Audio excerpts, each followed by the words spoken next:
안녕하세요. 오랫동안 고민을 하다가 사연을 올려봅니다. 남들과 다를 바 없이 행복한 연애를 하고 적기에 남들 다 결혼하는 나이에 저도 알맞게 결혼을 했어요. 그래서 30 중반까지는 별탈 없이 인생에서 어려운 것도 없고 딱 그렇게 알맞게 살아왔지요. 그러다가 결혼을 하고 나서 시댁을 만나고서부터 인생이 배배 꼬이게 되었답니다. 시부. 말로만 들어도 치가 떨리는 시부 때문에 남편과도 참 많이 싸우고 저도 참 속상했어요. 시아버님은 공무원 출신이셔요. 9급 공무원으로 시작해서 제가 듣기로는 5급까지 올라가신 분이었죠. 작은 시골 마을에서 고위 공무원은 거의 뭐 대통령급으로 마을 사람들이 빌빌거리고 대접을 해줬다고 하더라고요. 그래서 그런지 아버님 성격은 거의 뭐 폭군 같았습니다. 남들을 아래로 보는 것은 기본이요. 모든 사람들이 자기에게 아부를 떨어야 한다고 생각하는 사람 같았어요. 조선시대의 훈장님 같은 느낌이었지요. 여자가 말이야, 걸음걸이가 그게 뭐니? 항상 일자로 발을 오므려서 걸어야 할 거 아니야? 천박하게 시리. 팔자 걸음걸이, 그거 내가 제일 싫어하는 걸음걸이다. 아버님, 임신해서 몸이 무거워서 이렇게 걸을 수밖에 없어요.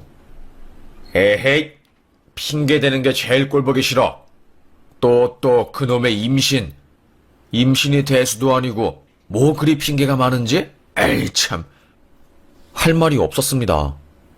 임신을 해서 배가 무거워 몸이 앞으로 쏠릴 것 같으니 팔자로 뒤뚱뒤뚱 걷는 것인데 그걸 보고 술집에서 일하는 여자들이 그렇게 걷는다는 둥, 여자가 팔자로 걸으면 복이 나가고 천박해 보인다는 둥, 임신한 며느리한테 못하는 말이 없었어요. 그리고 만삭의 배를 가지고 시댁에 갔을 때는 어이, 술 좀 따라와. 내가 공무원으로 일할 때 동료들이 오늘 집에 와서 거하게 먹으려니까 담금주 좀 꺼내와서 술잔에 좀 따라봐. 아버지, 이 사람 다다음 달에 출산이에요. 배에 아기도 있는 사람한테 술 따르라니요. 민망스러워요. 만삭의 임산부를 술집 접대원 취급하는 시부였습니다. 남편도 이건 아니라는 생각이 들었던 것인지 중간에서 중재를 해주더라고요. 하지만 거기서 고집을 굽힐 시부가 아니었습니다. 며느리가 술 따라주지. 그러면 누가 따라줘? 임신한 건 며느리 사정이고 내가 무리한 거 시키니? 술 만들어 오라는 것도 아니고 따르라는 건데 그게 뭐가 그렇게 힘들다고 난리야 진짜. 결국 저는 여보 됐어. 더 이상 큰 소리 치면 싸움 날 것 같아. 그냥 내가 아버님 술 따라드릴게. 당신 미안해. 진짜 아빠 때문에 창피해서 죽을 것 같아. 그날 저는 아버님에게 인삼 당금주를 따라드렸습니다. 나중에 도착한 아버님들의 옛 동료분들이 아니 자네는 무슨 만삭 며느리한테 술을 따르라고 하나? 그것도 사람 봐가면서 시키는 거지. 우리는 괜찮으니 가서 쉬게나. 아유, 임산부한테 술 받는 것도 미안스러워서 할 수가 있어야지. 자네는 좀 눈치 좀 챙기게나. 에이, 내가 뭐 며느리한테 술 따라달라고 한 것도 아니고 며느리가 아버님 친구들 오시니 자기가 술 따라주겠다고 해서 그런 건데 뭘. 친구들의 책망에 아버님도 민망하셨던 것인지 갑자기 제 핑계를 대시더라고요. 제가 하고 싶어서 술 따는 거라고요. 솔직히 저는 어이가 없었지만 거기서 제가 아닌데요? 아버님이 고래고래 소리 지르면서 저보고 술 따르라고 해서 만삭 몸을 이끌고 술잔 채워드린 건데요? 라고 할 수도 없는 노릇이었습니다. 그래도 눈치 빠르고 양심 있는 아버님 친구분들 덕분에 저는 작은 방에서 쉬었어요. 남편은 여보 미안해. 나도 아빠의 이런 모습 때문에 계속 아빠랑 사이 안 좋고 대학 가서는 연 끈다시피 살았던 거야. 여보한테 이런 걸 느끼게 해서 미안하네. 앞으로는 시댁에 오지 말자. 내 실수였다. 저는 그 사건 이후로 시댁에 웬만하면 가지 않았습니다. 가면 스트레스 받으니까요. 아이를 순산하고 남편은 아이 키우느라 돈이 많이 나가기 때문에 더더욱 열심히 일했어요. 그런데 그렇게 평화롭게 살고 있던 중에 남편이 갑자기 심각한 표정으로 며칠 내내 집안에서 누워있는 거였어요. 항상 퇴근하고 오면 부지런한 남편은 운동을 나가거나 책을 읽거나 신문을 보는데 이상하게 어느 순간부터 소파에 누워서 심각한 표정으로 핸드폰만 보고 있더라고요. 여보, 무슨 일이야? 뭐 나한테 말 못할 일이라도 생긴 거야? 아니, 그게 아니라, 에휴, 됐어. 그냥 조금 복잡한 일이 생겼는데, 그거 생각하느라 요즘 정신이 없었네. 당신은 신경 쓰지 마. 아무 일도 아니야. 아니, 부부 사이에 비밀이 어딨어. 대체 왜 그러는 건데? 나도 알아야지. 같이 해결을 하지. 안 그래? 그때 남편은 한숨을 푹 쉰 후, 다른 게 아니라, 우리 아빠 이야기라서 당신한테 말 안 했던 거야. 아빠 이야기 나오면 당신이 스트레스 받으니까, 그러면 나도 미안해지고, 아이 키우느라 정신없는데, 또 이걸로 당신 속상하게 하면 안 되니까. 그래도 저는 궁금했습니다. 나는 괜찮으니까 무슨 일인지 말해줘. 나도 알아야지. 당신이랑 함께 고민하고 문제가 있으면 같이 해결해 나가지. 여보 이렇게 소파에 누워서 힘들어하는 모습 지켜보는 게 더 힘들어. 남편은 고민을 하다가 힘겹게 입술을 열어 저에게 사실 아버지가 공무원으로 일하시면서 사람들한테 뒷돈 받은 게 꽤 있나 봐. 그것 때문에 이번에 문제가 크게 생겨가지고 공문 내려오고 아버지 소송 걸렸어. 건설업체에서도 거의 8천만 원 정도 받아내고 원래 허가내주면 안 되는데 건축물 허가내주고 그래서 이익관계 때문에 시비가 걸려서 소송까지 휘말린 거고 형사소송에서 판결 나면 민사까지 간다는데 큰일이야. 아버지 그래서 공무원 내려놓고 지금 소송 준비하고 있는데 돈도 들고 그렇다네. 뭐? 저는 너무 놀랐습니다. 아버님이 결국 마을 사람들한테 갑질을 한 게 쌓이고 쌓여서 펑 하고 터져버린 것이었죠. 그럼 어떡해? 큰일 났네? 그러니까 아빠가 급하니까 1억 빌려달라고 대충 그 건설업자들한테 뒷돈 받은 거 다시 돌려주고 합의하려고 하는데 그 돈을 다 써버려서 지금 돈이 없다고 나한테 손을 벌리는데 어떻게 해야 할지 모르겠네. 지금 우리 수진이 태어나고 정신 없잖아. 돈도 없고. 이러다가 아빠 감옥 가면 나도 마음이 무거울 것 같아서 이리저리 돈 빌리려고 하는데 택도 없네. 그 이야기를 듣고 저도 고민이 이만저만이 아니더라고요. 아버님이 지은 죄니까 아버님이 책임지는 것은 맞지만 남편까지 그 사건 때문에 신경 쓰느라 정신이 없으니까 저도 뭐 어떻게 할지 잘 모르겠고 심란했어요. 친정에 가서 얼굴이 잿빛인 상태로 축 처져 앉아 있으니 아버지께서 저에게 한마디 하시더라고요. 아니, 왜 집에 왔는데 안색이 그렇게 잿빛이야, 우리 딸. 이쁜 우리 딸, 무슨 일이라도 있어? 아빠한테 말 못할 일이라도 생긴 건가? 아니야, 아빠. 걱정하지 마. 뭐 살다 보면 기분 안 좋은 날도 있잖아. 내가 요즘 좀 그런 거 같아. 우리 딸이 육아하느라 많이 지쳤구나. 에휴, 그래. 그럴 수도 있지. 그래도 시간 지나면 힘든 건 싹 다 잊히고 나중에는 좋은 기억만 남더라. 아빠가 살아보니 인생이라는 게 그렇더라고. 아빠는 제 속도 모르고 위로의 말을 건넸어요. 저는 아빠의 그런 위로의 말이 귓가에 하나도 들어오지 않았습니다. 시아버지가 감옥에 갈 수도 있는 심각한 상황이었으니까요. 저희 부부는 할 수 있는 게 없으니까 그저 일이 잘 풀리기만을 기도하면서 가만히 시간이 흐르기를 기다리는 수밖에 없었습니다.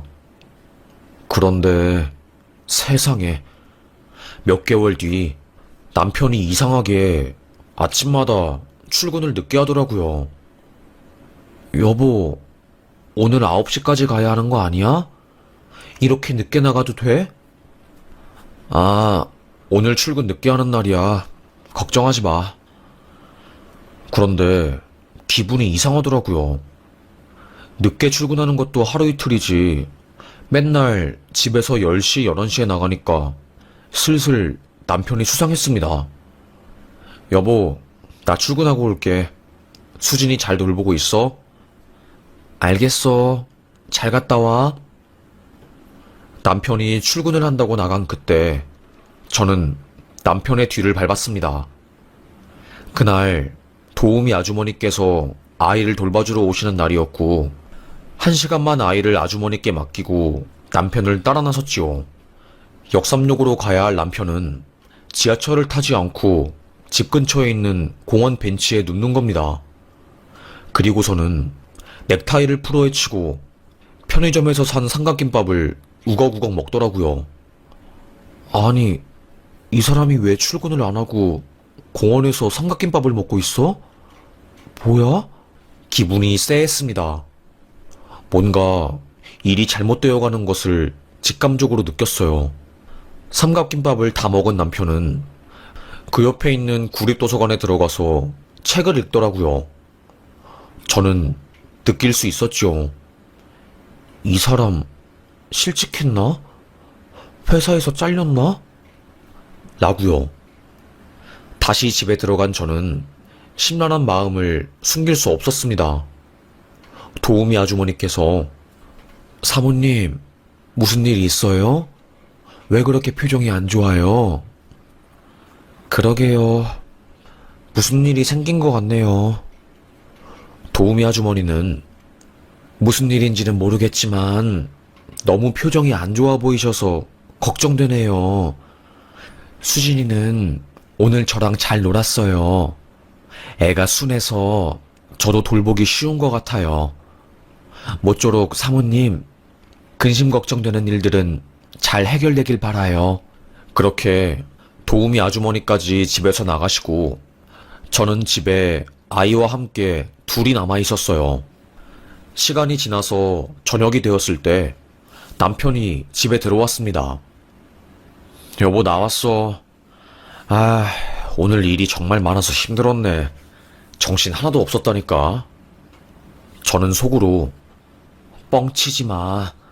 당신 도서관 가서 책 읽고 공원에서 삼각김밥 먹으면서 시간 때우다가 집에 온 거잖아. 라고 생각했지만 저도 태연하게 오늘 힘들었지? 수고 많았어. 하고 저녁밥을 차려줬어요. 그날 밤 남편이 깊게 잠들었을 때 저는 남편의 핸드폰을 뒤졌고 그때 알게 되었어요. 남편이 퇴사했다는 것을요. 아버지, 퇴직금으로 5천만 원 받은 거 지금 보냅니다. 어떻게 합의 좀 잘해봐요. 저도 안사람한테 퇴사한 거 말 못했어요. 신용이 안 좋아서 제 이름으로 대출도 안 나오고 요즘은 이유 없으면 대출도 잘 안 해주니까요. 에휴. 알고 보니 남편은 아버님 형사사건 합의금 마련하고 소송비용 보태주기 위해서 저 몰래 퇴사를 해서 퇴직금을 시부에게 준 겁니다. 저는 말로 표현할 수 없는 배신감과 화가 치밀어 올랐어요. 참지 못하고 자고 있는 남편을 깨웠습니다.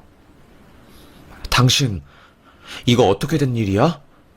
나 몰래 퇴사를 하면 나랑 우리 애는 어떻게 살라고? 어쩌자는 거야? 펑펑 우니까 남편도 놀라서 여보, 그거 어떻게 알았어?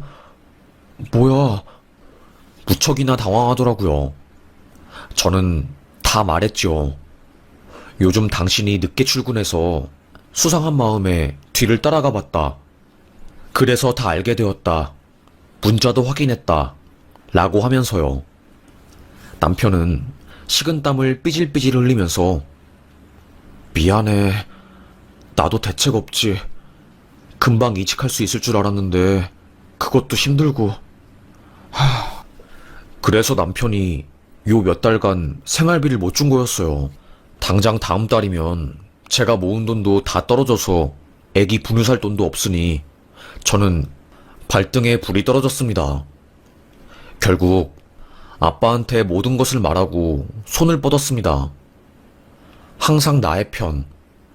경비원 일하면서 한 번도 농땡이 부린 적 없고 아파트 모든 주민들이 아빠를 칭찬하는 너무나도 존경스러운 아빠는 제 이야기를 듣고 처음으로 제 앞에서 한숨을 푹 쉬었습니다. 어쩌니 남서방은 대체 어쩌자고 그런 결정을 한 거니?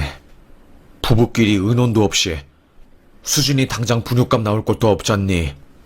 그러니까 아빠, 이 사람 이직 준비한다는데 그것도 쉽지 않나 봐. 진짜 무슨 생각으로 퇴직까지 한지 모르겠어. 에휴, 속이 터진다 터져. 그날 저녁 아빠는 저와 남편을 집에 불렀고 서류 하나를 쓱 내밀었어요. 일단 수진이 분유값은 벌어야 하니까 여기 들어가서 일이라도 해라. 아빠가 내민 서류는 아빠 명의로 되어 있던 작은 상가에 있는 가게였던 겁니다. 그 가게 주인이 월세 계약이 끝나고 가게를 다른 사람에게 넘긴다고 인수 준비를 하고 있었는데 아빠가 그분에게 부탁해서 그 가게를 저희 부부한테 넘기게 한 거였어요. 아버님, 죄송합니다. 사위가 되어서 잘해드려야 하는데 이렇게 신세만 지고. 에휴, 솔직히 말하면 지금 자네가 너무나도 밉네. 자네가 내 딸 데려갈 때 평생 행복하게 해주겠다고 했으면서 이게 대체 무슨 일이냐 무슨 일이야. 우리 수진이랑 내 딸 굶으면서 살 수는 없으니 내가 자네한테 이 가게 넘기는 거니까 당분간은 이 가게 하면서 살아봐. 사돈한테는 말하지 말고. 아버님, 정말로 감사합니다. 너무너무 감사합니다. 저희 남편은 고개를 푹 숙이고 닭똥 같은 눈물을 주르륵 흘렸어요. 아무래도 자존심도 상하고 창피했겠지요.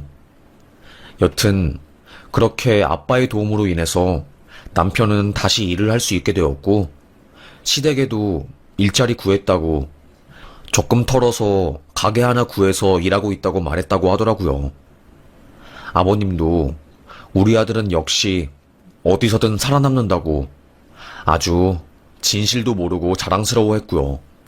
그렇게 남편은 아빠의 건물에서 일하고 있었고 아버님은 저에게 공무원 자격 박탈당한 거 말하지도 않고 뻔뻔하게 고위직 공무원 행세를 끝까지 하면서 인생을 살고 있으셨습니다. 그런데 그때 일이 터지고야 만 거였어요. 그날은 저와 아빠가 단둘이 만나서 막걸리집을 간 날이었어요. 남편이 수진이를 봐주기로 했고 저도 모처럼 육아에서 자유로워진 날이었죠. 술잔을 기울이면서 아빠와 담소를 나누던 중 어이 하는 소리가 들리는 겁니다. 뒤를 돌아본 순간 제 눈에 들어온 사람은 바로 시아버지였어요. 깜짝 놀랐습니다.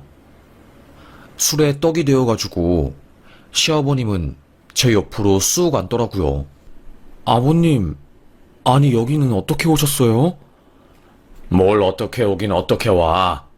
여기 사장님이랑 내가 옛날부터 알던 사이이고 이 사장님 사업 시작할 때 내가 뒤를 엄청 맞았어.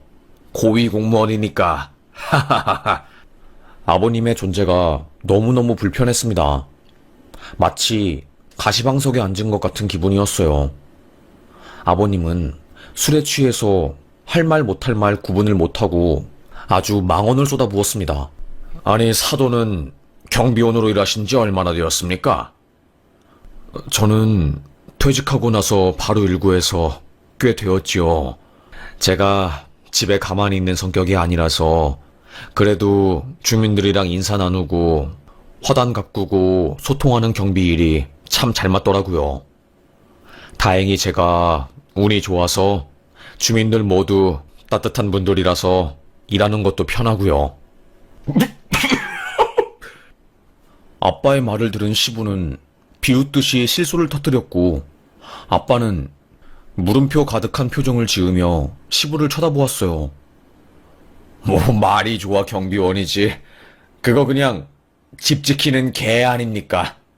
외부인이 들어오면 짖고 주인 오면 꼬리 살랑 흔드는 개랑 경비원이 다를 게 뭐 있겠습니까? 순간 가게는 싸늘해졌습니다.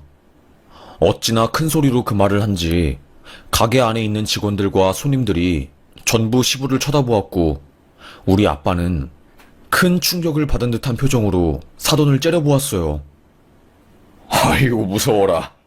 월월월 짓기라도 할 작정이신가 봅니다. 표정이 아주 살벌해서 뭐 제가 뭔 말을 할 수가 없겠네요.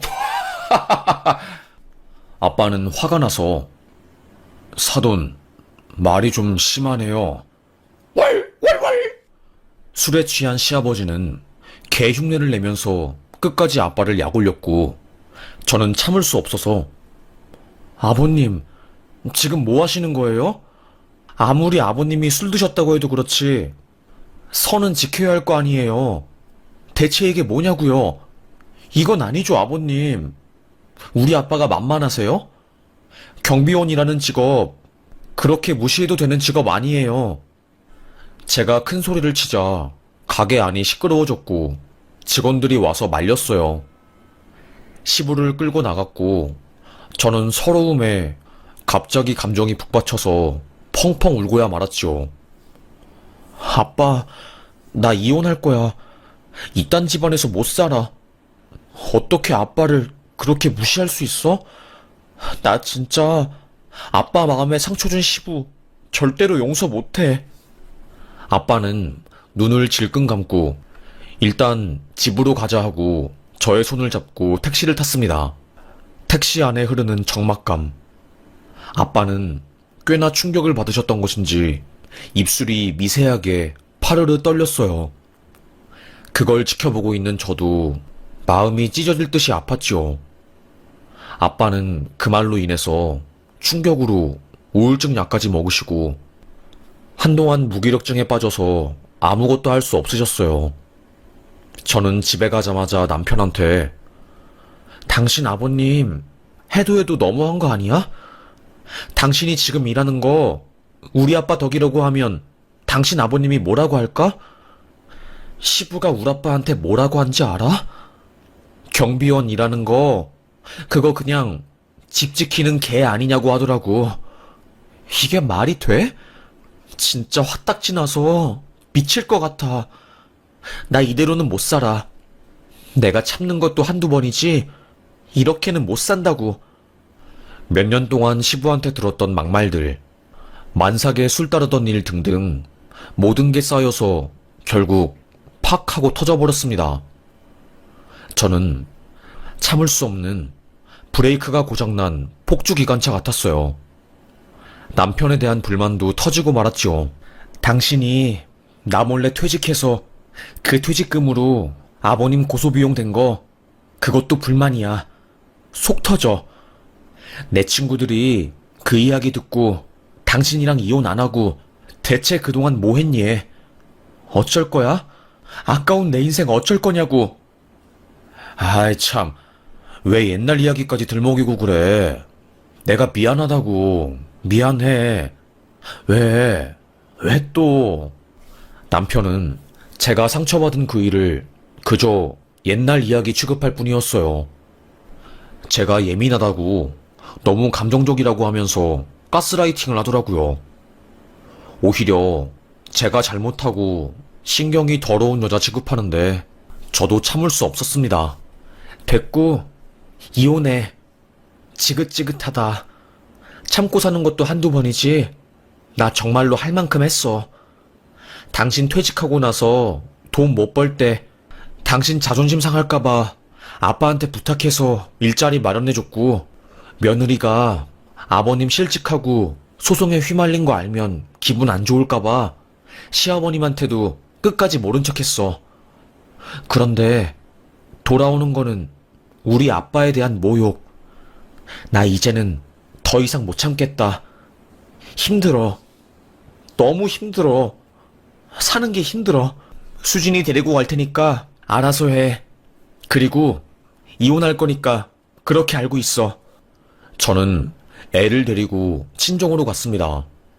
그리고 아버님한테도 전화를 했어요. 왜? 무슨 일이냐? 무슨 일이냐고요?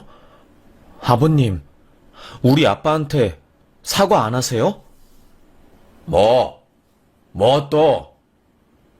역시 아버님답네요.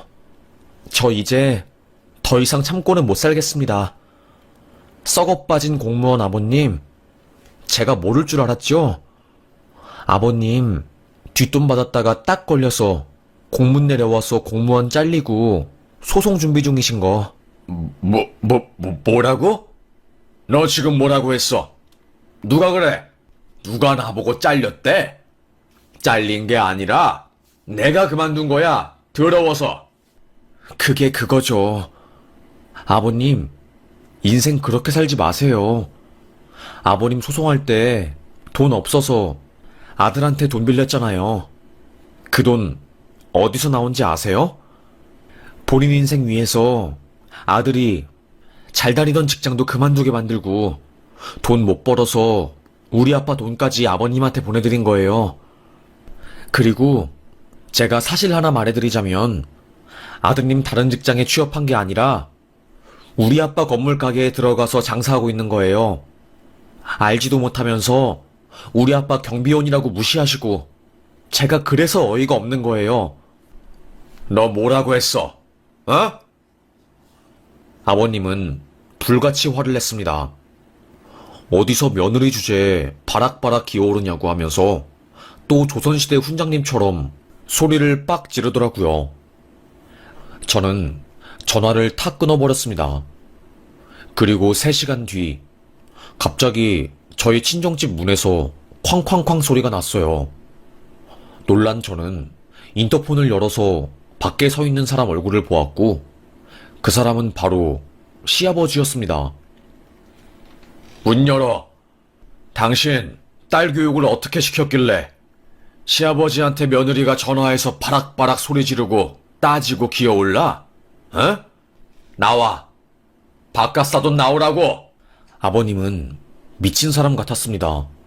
뭐에 홀린 듯이 열받아서 저희 집 문을 부수려고 했어요.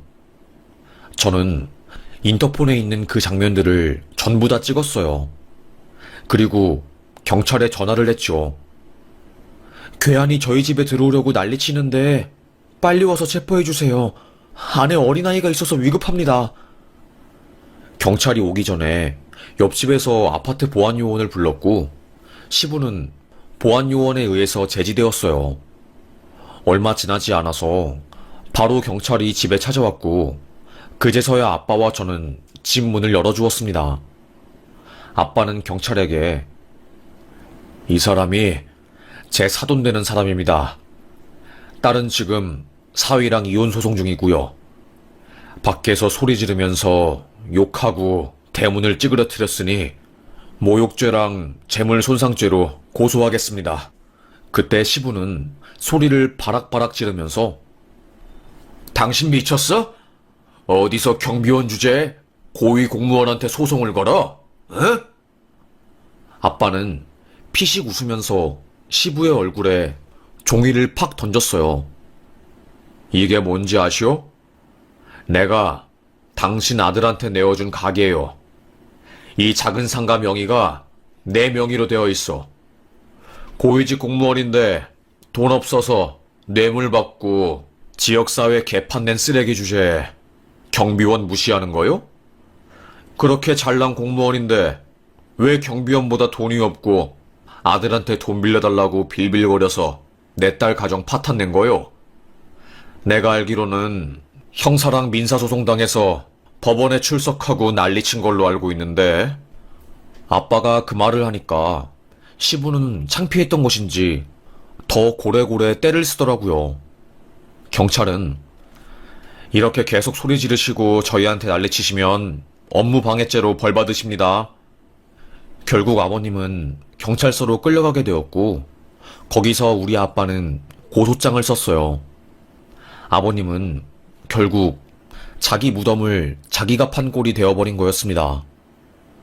그래, 고소해봐, 해보라고 하면서 큰 소리 떵떵 칠 때는 언제고, 아빠가 진짜로 고소장을 날리니 물에 빠진 강아지 마냥 깨갱하더라고요. 그리고 아빠는 사위에게 전화해서 남서방, 짐 빼. 가게에서 짐 빼고 당장 나가. 자네 같은 사위는 필요 없다네. 결국 아빠는 사위에게 구해준 가게에서 사위 짐을 빼버리고 다른 사람에게 가게를 내주었어요. 시아버지 때문에 남편은 직장도 잃고 가게에서 일자리도 뺏긴 거였죠. 아주 꼴 좋았습니다. 우리 아빠가 해주는 것을 당연하게 알고 감사하다는 인사도 제대로 안 했던 남편의 최후는 아주 비참했으니까요. 그렇게 저는 이혼 소송 끝에 결국 그 사람과 헤어지게 되었고, 가정법원의 판결로 수진이, 제 딸은 제가 양육하는 것으로 마무리가 되었습니다. 얼마 전에는 양육비를 전 남편이 계속 안 보내주길래 압류 신청을 걸고 또다시 분쟁에 들어갔네요. 아직 한국은 양육비 안 준다고 해서 직접적으로 형벌 내릴 수 있는 게 없어서 아쉽긴 해요. 그리고 나중에 들어보니까 아버님 결국 뒷돈 받고 뇌물죄로 징역형이 떨어졌다고 하더라고요. 합의에도 실패하고 피해 보상도 못했으니 당연히 양형요소에 참작이 안 되었고 집행유예 받은 거 징역형이 나왔다고 합니다. 그리고 같은 시기에 저희 집에 와서 난동을 부린 것까지 해서 재판부에 제대로 지킨 거였죠. 아이고, 아주 그 이야기를 들으니까 속이 시원하더라고요. 아빠는 이래서 부정적이고 마음이 사악한 사람이랑은 말을 섞어선 안 돼. 우리 딸은 그런 나쁜 놈을 시부로 만나서 속이 터져도 꾹 참으면서 사느라 속병이 났지. 아이고, 불쌍한 내 딸내미. 우리 딸내미. 아빠, 나 이제 괜찮아. 속 터질 뻔한 거 시원하게 다 비워낸 것 같아. 수진이도 내 품에 있고 전 남편이랑도 이제는 더 이상 엮일 일 없으니까 좋네. 그리고 시부도 통쾌하게 벌 받았으니까 나는 그걸로 됐어. 다만 아빠가 시부 때문에 상처받은 것 같아서 그게 좀 걱정이 될 뿐이지. 아빠는 괜찮다. 다만 처음에 충격을 좀 받긴 받았는데 그런 놈들은 천성이 그렇게 못됐으니 그냥 무시하면 될 것 같다. 아빠는 다행히 마음의 상처를 극복하시고 다시 경비 일을 열심히 하게 되었습니다. 사람 겉모습만 보고 무시하면 이렇게 큰 코 다치는 것 같아요. 있을 때 잘하지. 직업만 가지고 사람 개무시를 하니까 결국 이런 일이 생긴 것 같네요. 왜 이런 말이 있잖아요. 백화점에서 가장 허름하게 옷 입고 슬리퍼 신는 사람이 진짜 VVIP라고요. 바보 같은 사람들은 겉모습만 보고 사람을 평가하지만 진짜 진또배기인 사람은 사람의 내면을 보고 그 사람이 어떤 사람인지 평가하고 대우해주는 것 같습니다. 저는 이번 사건으로 이 사실을 절절하게 깨달았네요.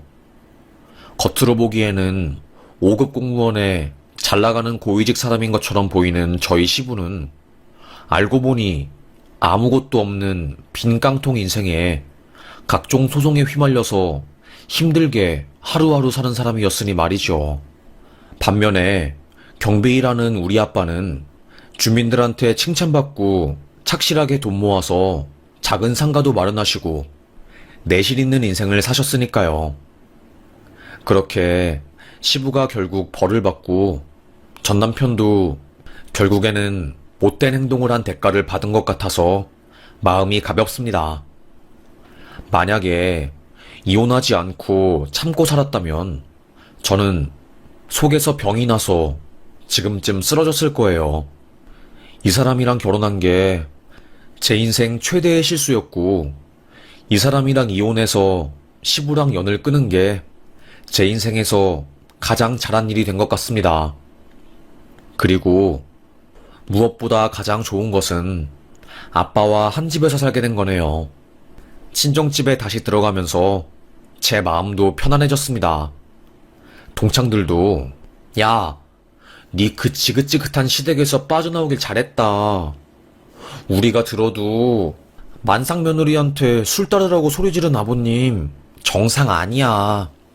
잘했어. 진짜 잘했고 또 잘됐다. 진짜 잘됐다. 제 친구들은 저를 응원해 주었습니다. 저도 기분이 좋았어요. 그래도 이혼 소송이라는 게 참 힘든데 주변에서 저를 도와주고 제 마음을 잘 살펴준 덕에 제가 용기를 낼 수 있었네요. 이혼이라는 게 법적으로 절차를 밟아야 하고 쉬운 일은 아니기에 힘든 과정이었지만 다 지나고 나니까 제일 잘한 선택이었다는 생각이 드네요. 제가 살기 위해서 이혼하다 보니까 이혼하길 참 잘했다는 생각이 듭니다. 혹시라도 이혼을 생각하고 있지만 두려워서 못하시고 있는 분들에게 조금이나마 저의 이야기가 용기가 되길 바라면서 저도 어찌 보면 치부라고 생각할 수 있는 저의 인생 이야기를 꺼내보게 되었네요. 그럼 저의 이야기를 이렇게 끝까지 들어주셔서 정말로 감사합니다. 우리 모두 행복하자고요. 저도 오늘 하루도 행복하고 건강해지기 위해서 최선을 다하겠습니다. 여러분도 편안한 하루 되시길 바라면서 여기서 사연 마무리하겠습니다.